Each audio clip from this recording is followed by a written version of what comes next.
Hello friends, இன்றைக்கி வந்து குழந்தைங்கள்லாம் ஸ்கூலுக்கு போனதுக்கப்புறம் கண்ணாடி வந்து பார்த்தா கண்ணாடி ஃபுல்லாக எண்ணெயாக்கி வச்சுருந்தாங்க.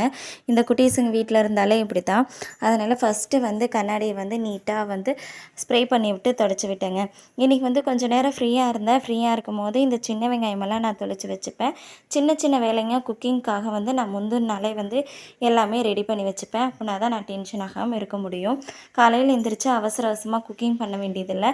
கொஞ்சம் ரிலாக்ஸாக குக்கிங் பண்ணலாம். அதனால் முந்தின நாளே கீரை அரியிறது, வெங்காயம் தொளிச்சு வைக்கிறது, இந்த மாதிரி சின்ன சின்ன விஷயங்களை செஞ்சு வச்சுப்பேன். காலையில் பாப்பாங்களுக்கு மட்டும் மதிய லஞ்சுக்கு வந்து பீட்ரூட் பொரியல் செஞ்சு கொடுத்துட்டேன். இன்றைக்கி எல்லாருமே வீட்டில் இருக்கிறனால பாப்பாங்களுக்கு மட்டும் மதிய லஞ்ச் ரெடி பண்ணி கொடுத்துட்டேன். சரி, இவங்களுக்கெல்லாம் வந்து தக்காளி சாப்பாடு செஞ்சு முட்டை பொரியல் செஞ்சுக்கலாம் மதியம் பொறுமையாக அப்படின்னு சொல்லிட்டு கம்முன்னு இருந்துட்டேங்க. என்ன தான் வந்து வெயில் அதிகமாக இருந்தாலும் இந்த சம்மரில் வந்து இவங்களுக்கு வந்து சுட சுட சாப்பிட்றது தான் பிடிச்சிருக்கு. அதனால் சரி சூடாகவே ரெடி பண்ணி கொடுத்துர்லாம் அப்படின்னு சொல்லிட்டு தான் கொஞ்சம் லேட்டாகவே குக்கிங் பண்ணேன்.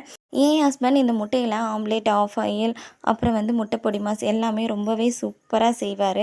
நாங்கள் முட்டை வாங்கிட்டு வந்தோம் அப்படின்னா அப்பப்போ நான் அவரை வந்து ஆம்லேட் போட்டு கொடுங்க, ஆஃப் ஆயில் போட்டு கொடுங்க அப்படின்னு சொல்லி கேட்டு வாங்கி சாப்பிடுவேன். உங்கள் ஹஸ்பண்ட் உங்களுக்கு குக்கிங் பண்ணி தருவார் அப்படின்னா அது என்ன டிஷ் உங்களுக்கு ரொம்ப பிடிக்கும் அப்படின்னு சொல்லிட்டு கண்டிப்பாக கமெண்டில் ஷேர் பண்ணுங்கள். முட்டையெல்லாம் செஞ்சு முடிச்சுட்டு முட்டை ஓட்டை கொண்டு போய் ஓட்டு மேலே வச்சுட்டேங்க. அது கொஞ்சம் காஞ்சதுக்கப்புறமா எடுத்து மிக்ஸி ஜாரில் போட்டு அரைச்சி எடுத்துக்கிட்டேன். இந்த மிக்ஸி ஜாரில் போட்டு அரைச்சோம் அப்படின்னா மிக்ஸியில் இருக்கிற பிளேடு நல்லா ஷார்ப் ஆகும். இந்த பொடியை அப்படியே செடிங்களுக்கு போட்டோம்னா பூ நல்லா பூக்குங்க. தேங்க்ஸ் ஃபார் வாட்சிங்.